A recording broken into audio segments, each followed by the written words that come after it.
Grew up on the east side of Detroit, East Warren and Buckingham. Typical neighborhood you would probably expect out of Detroit. A lot of nonsense going around.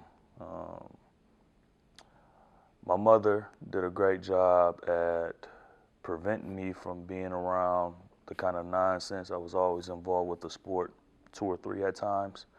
I can recall swimming and guys seeing me leave at 5 o'clock in the morning for an event, a meeting in Grand Rapids, and like, the next day when I come back, they're like, where'd you go? And it's swimming. And they're like, what? Kind of thing, or soccer, any of that stuff. My mom always had me involved with it, football, basketball, baseball. Our entire swim team, if you've seen the movie Pride, we had our entire swim team was black.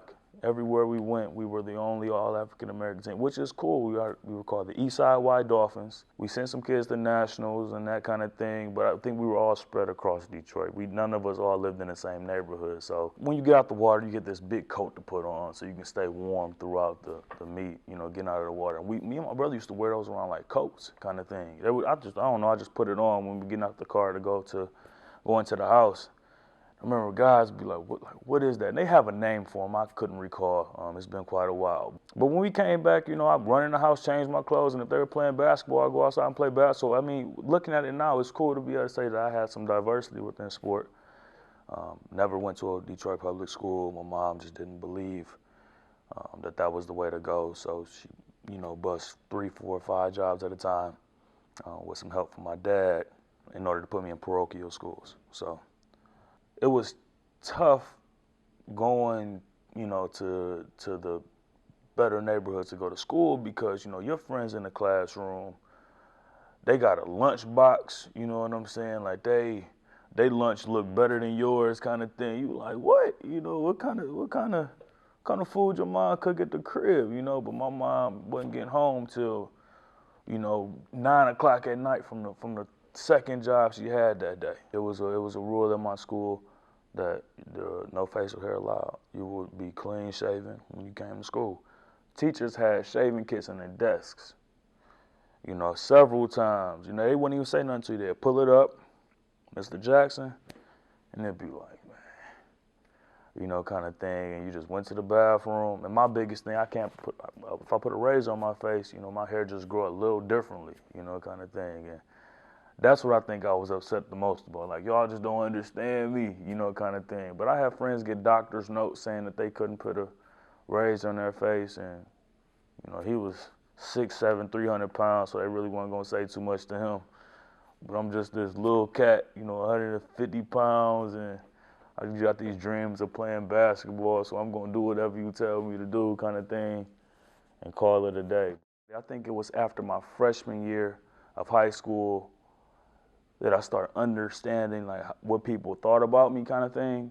And at 14, I didn't ever even think it would have been a problem. But, as you playing ball, as you hearing people talk, and in urban America, people joke all day, that's what they do. It's like a culture thing. And then I didn't have any jokes, kind of thing. I just kind of took that stuff and I laugh with you kind of thing. But, I go home at night and be like, man, you know what I'm saying? Like, that's not the reputation that I think I want. I don't know anybody that's when you get to school, you the brother, for lack of a better term, and when you come home, you the white boy, So it was like, what?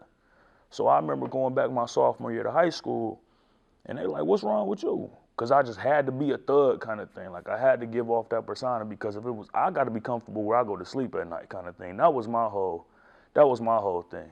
Like, I can care less what y'all think. Y'all gonna think about me whatever y'all thinking, regardless of the fact. There's nothing I can do as far as I'm concerned. Y'all gonna think I'm whatever. But the guys in my neighborhood, the guys that I see as lifelong friends kind of thing, this is my perspective then.